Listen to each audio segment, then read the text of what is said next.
The Trinity is one of the most fascinating parts about Christianity, and it's also one of the most difficult things to wrap our brain around. We, Christians, are monotheists, as in monotheism. Mono means one, theism means God. We believe in one God. We don't believe in pantheism, we believe in monotheism. And yet, we have three persons of our Trinity: the Father, the Son, and the Holy Spirit. What's also interesting is we don't believe there's just one God made of three. We believe that there are three separate persons, the Father, the Son, and the Spirit, that together make up the Trinity. Does your head hurt yet? Does your head hurt yet? Here's another thing. The word Trinity, it's not found anywhere in the Bible. Yeah. There was an early church father named Tertullian who kind of came up with the word. Basically what happened is he and a few of the other early church fathers, they were looking through scriptures to try to figure out how to define who God is and who Jesus is, and they found that there seemed to be kind of three distinct aspects.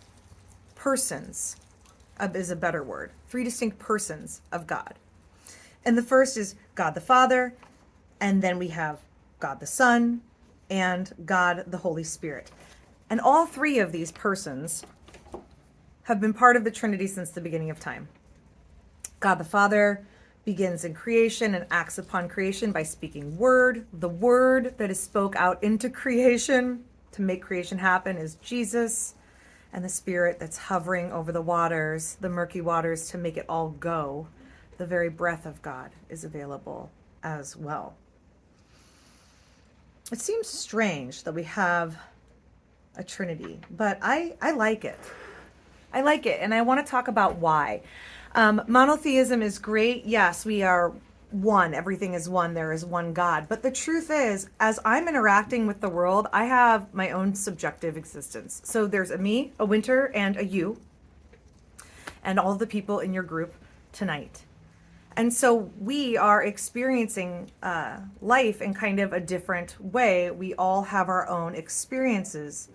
And I feel like the Trinity is able to point to the fact that God is indeed relational and that God comes to us in many different forms. There will always be God the Father, who is this unmoving external deity that remains. And then God the Son, who is this fully human aspect of the triune God that entered into human history at a specific time and had a specific parent and lived a very specific life and had a really difficult death.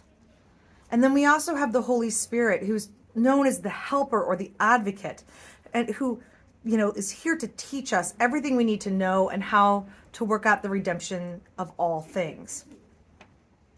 All of these aspects point to how God is relational, but also about how our lives are relational. All of the good things that get to happen to us at church are there because other people are there too. Jesus talks about where two or three are gathered. That's where you're going to find me. If you want to experience the Holy Spirit, you can kind of do that on your own, but if you really want to work out the redemption of community, we got to do it together. So, all of our life is a relational existence. And the Trinity reminds us that God is a relational being. That God does God's work in relationship. Our very existence is a relational existence, and the Trinity reflects that. Our bodily existence matters to God. And it's good and it's holy.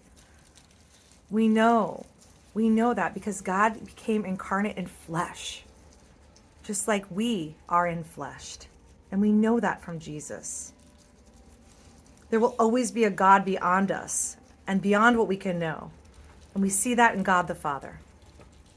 And there will always be God that is so close to us that we can encounter her in the words and experiences of another person and of creation. A God so close, it's like we can breathe her in. and that's the Spirit. Our God is a relational God and is available to us in all of these different ways. My very favorite thing about the Trinity is how the early church fathers described the relationship of the three persons of the Trinity. Okay, so there's the Father and the Son and the Holy Spirit. Well, how do they, interact with one another? Their relationship is one that is a perichoretic relationship. Perichoresis. It means to dance, to turn, to spin, to dance. Our God is a relational God who dances through and into all things, through all of creation. And it just seems like a beautiful metaphor. And it also seems to reflect the very existence that we live.